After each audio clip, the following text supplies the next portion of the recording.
రాజకీయాల్లో ఎవరికి ఎప్పుడు ఎలాంటి అవకాశాలొస్తాయన్నది ఊహించడం కష్టం. కొన్నిసార్లు రావాల్సిన అవకాశాలు రాకపోవచ్చు. కొన్నిసార్లు వద్దన్న అవకాశాలు తరుముకొస్తాయి. తెలంగాణ సీఎం రేవంత్ రెడ్డిపై ఇప్పుడు అందరి దృష్టి పడుతోంది. తెలంగాణ సీఎం రేవంత్పై అటు విపక్షం, ఇటు స్వపక్షం రెండు వర్గాలు మోహరించడంతో మొత్తం వ్యవహారం రాజుకుంటోంది. తెలంగాణలో సీఎం రేవంత్ రెడ్డి తిరుగులేని నాయకుడిగా ఆవిర్భవించడం, ఆయన ఎదురు లేకుండా దూసుకుపోతుండడంతో అందరి దృష్టి ఆయనపైనే పడుతోంది. తాజాగా సీఎం రేవంత్ రెడ్డి కేంద్ర మంత్రి కిషన్ రెడ్డిని టార్గెట్గా చేసిన కామెంట్స్ కల్లోలం రేపుతున్నాయి. అంతిమంగా పాలు నీళ్లలా ఉండాల్సిన నాయకులు ఉప్పు నిప్పులా మారిపోయారు. ఇద్దరు నేతల విమర్శల ముందు దశాబ్దాల రాజకీయం చిన్నబోతోంది. ఇద్దరికీ ఎక్కడ చెడిందన్న దానిపై కొత్త ప్రశ్నలు తలెత్తుతున్నాయి. తెలంగాణలో బీజేపీ ముఖ్య నాయకుల్లో కిషన్ రెడ్డి ఒకరు. గత అసెంబ్లీ ఎన్నికల సమయంలో పార్టీ ఆయనకు తెలంగాణ బీజేపీ చీఫ్ బాధ్యతల్ని అప్పగించింది. పార్టీ బాధ్యతలు అప్పగించిన ఆయన కేబినెట్ మంత్రిగా కొనసాగారు. లోక్సభ ఎన్నికల తర్వాత కేంద్ర కేబినెట్ మంత్రిగా బాధ్యతలు నిర్వర్తిస్తున్నారు. వాస్తవానికి 2018 ఎన్నికల్లో ఓటమి తర్వాత రాజకీయంగా ఇబ్బందులు తప్పవనుకున్న సమయంలో ఆయన 2019 లోక్సభ ఎన్నికల్లో అనూహ్య విజయంతో రాజకీయంగా నిలదొక్కున్నారు.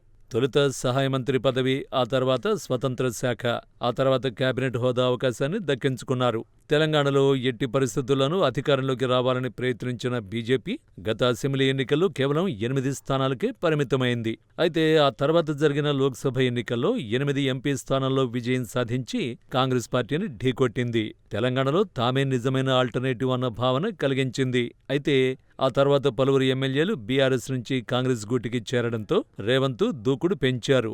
తెలంగాణలో అనూహ్యంగా కాంగ్రెస్ అధికారంలోకి రావడం, అది కూడా తన రెక్కల కష్టంతోనే అన్న భావన కలిగించారు రేవంత్. అందుకు సీనియర్లను కాదని హైకమాండ్ రేవంత్ రెడ్డికి సూపర్ ఛాన్స్ ఇచ్చింది. కిషన్ రెడ్డి కంటే జూనియర్గా ఉన్న తాను సీఎంగా ఎదిగానని గుర్తించలేకపోతున్నాడని అసూయపడుతున్నారంటూ విమర్శించారు. రాష్ట్రానికి మోడీ మంచి చేయాలని అనుకుంటోన్న కిషన్ రెడ్డి అడ్డుపడుతున్నారని విమర్శించారు. తెలంగాణలో ఏదైనా మేలు జరిగితే తన వల్ల, లేకుంటే రేవంత్ కారణమన్న రీతిలో ప్రచారం చేస్తున్నారని దుయ్యబట్టారు. వరంగల్ మామునూరు ఎయిర్పోర్టు ఘనత కిషన్ రెడ్డిదే అయితే మూసీ, RRR మెట్రోలను ఎందుకు అడ్డుకున్నారని ప్రశ్నించారు. ఎన్నికల్లో తన చీకటి మిత్రుడు ఓడాడన్న దుఃఖంలో కిషన్ రెడ్డి ఉన్నారంటూ దుమ్మెత్తిపోశారు. తెలంగాణకు మేలు చేసేలా కేంద్రం చర్యలు తీసుకుంటున్నా కిషన్ రెడ్డి చూడలేకపోతున్నారని ధ్వజమెత్తారు. కేంద్ర మంత్రి ఖట్టర్ హైదరాబాద్ వస్తే గల్లీలో ఉండి కూడా ఏం చేస్తున్నారని ప్రశ్నించారు రేవంత్.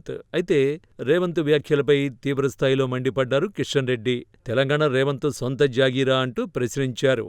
కాంగ్రెస్ పార్టీ అధికారంలోకి వచ్చి 14 నెలలైనా ఇచ్చిన హామీలు వేటిని కూడా అమలు చేయలేదన్నారు. స్థానిక ఎన్నికల్లో బీసీలకు 42% రిజర్వేషన్లకు పార్లమెంటు ఆమోదం అవసరం లేదన్నారు కిషన్ రెడ్డి. కాంగ్రెస్ పార్టీలో అంతర్గత కుమ్ములాటలు ఎక్కువయ్యాయని, బీజేపీని బ్లాక్మెయిల్ చేసినంత మాత్రాన ప్రజల్లో వ్యతిరేకత పోదన్నారు. పెద్ద గొంతేసుకుని మాట్లాడితే సమస్యలు పరిష్కారం కావన్నారు. మొత్తంగా రేవంత్ తీరును కిషన్ రెడ్డి ఎండగడుతుంటే, కిషన్ రెడ్డి తీరును రేవంత్ ఎండగడుతున్నారు. ఒకటి మాత్రం నిజం, ఇద్దరు నేతలు ఇగ్గులతోనే ఒకరిపై ఒకరు కాలు దువ్వుకుంటున్నట్టు క్లారిటీ వస్తోంది. కాంగ్రెస్ ఎన్నికల హామీ ఒక్కొక్కటిగా అమలు చేస్తున్నామని చెబుతోంటే ఇచ్చిన హామీలు గాలికొదిలేసిందంటూ బీజేపీ దుయ్యబడుతోంది. ముఖ్యంగా సీఎం రేవంత్ను కేంద్ర మంత్రి కిషన్ రెడ్డి టార్గెట్ చేసి విమర్శిస్తున్నారా అన్నట్టుగా ఇరుపక్షాల వాయిస్ రైజ్ అవుతోంది. ఈ మొత్తం పంచాయతీపై బీజేపీ పెద్దలు, కాంగ్రెస్ పెద్దలు ఎలా రియాక్ట్ అవుతారో చూడాలి.